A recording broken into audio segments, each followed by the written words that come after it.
Hello students, let us continue chapter 5, the fundamental unit of life. Today we are going to discuss the next topic, structural organization of a cell.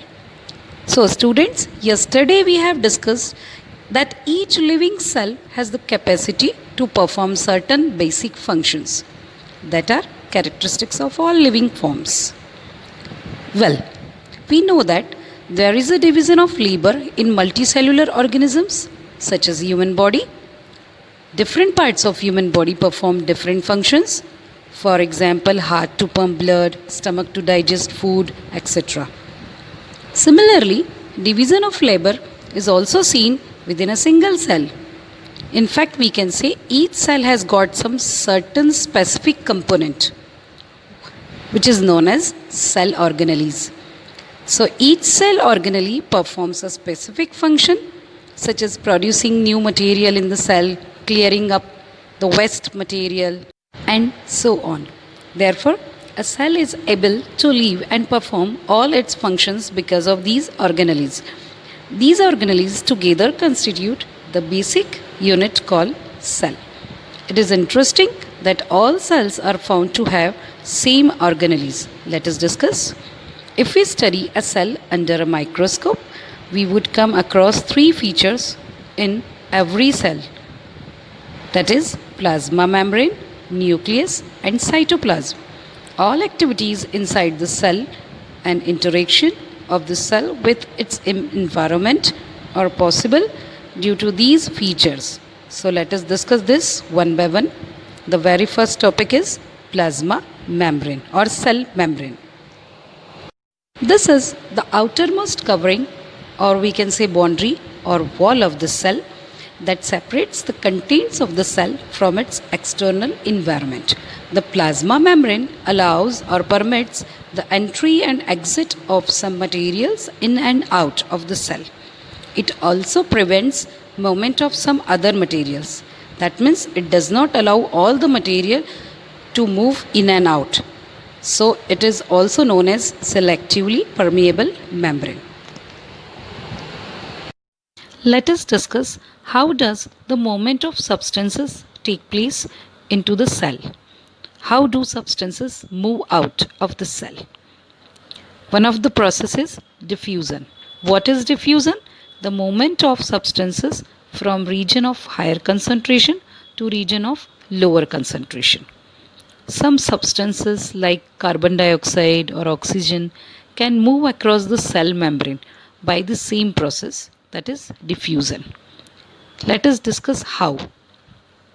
Like CO2, carbon dioxide, we know that it is a cellular waste and requires to be excreted out by the cell.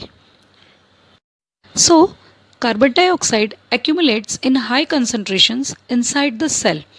In the cell's external environment, the concentration of CO2 is low as compared to that inside the cell. As soon as there is a difference of concentration of CO2 inside and outside, CO2, that is carbon dioxide, quickly moves out of the cell from higher concentration region to lower concentration region, that is from inside to outside with the help of diffusion. Similarly, oxygen enters the cell by the process of diffusion when the level or concentration of oxygen inside decreases, or inside the concentration of oxygen is quite low as compared to outside. Therefore, diffusion takes place from outside to inside in case of oxygen. Thus, diffusion plays an important role in gaseous exchange between the cells as well as the cell and its external environment. Now, water also obeys the laws of diffusion. The movement of water molecules through such a selectively permeable membrane is known as osmosis.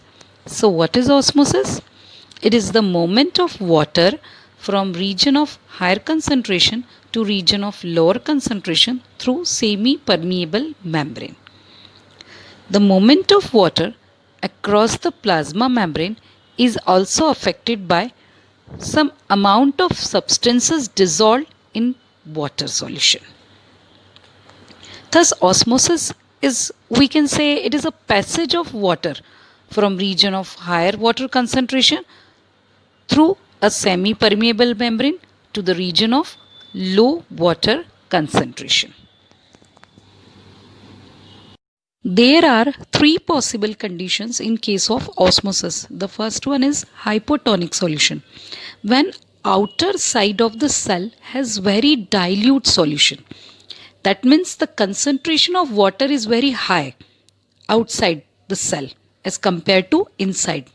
Then definitely water will move from outside to inside by the process of osmosis. We know that in case of osmosis, movement of water takes place from higher concentration region to lower concentration region.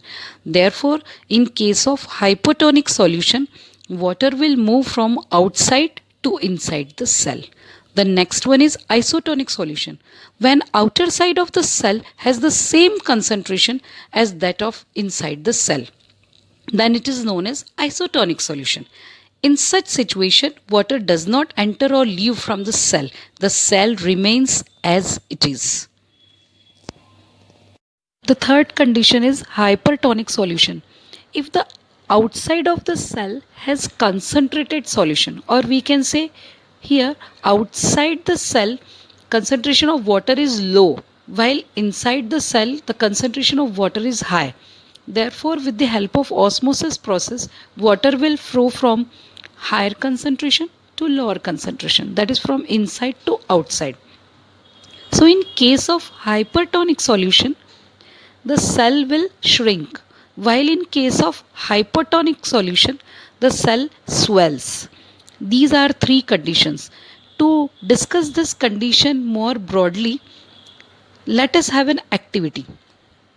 Activity, that is osmosis with an egg. So first of all, what you have to do, remove the shell of an egg by dissolving it in dilute hydrochloric acid, HCl. The shell is mostly calcium carbonate. A thin outer skin now encloses the egg only. Then put the egg in pure water for 5 minutes and observe it carefully. The egg swells because water passes into it by osmosis process. Now place a similar D-shelled egg in a concentrated salt solution and observe for 5 minutes. Now what will happen? The egg shrinks because water passes out of the egg solution into the salt solution, because the salt solution is more concentrated. It has low concentration of water, while eggshell has high concentration of water. By the process of osmosis, it will transfer from inside to outside. This is the best example to discuss all these three conditions. Now, unicellular freshwater organisms and most plant cells tend to gain water by same process, that is osmosis. Absorption of water by plant root is also an example of osmosis. Hey students, I hope you understood the concept of plasma membrane. In next video, we will discuss about cell wall, nucleus, eukaryotic cell, prokaryotic cell and cytoplasm. Thank you for listening.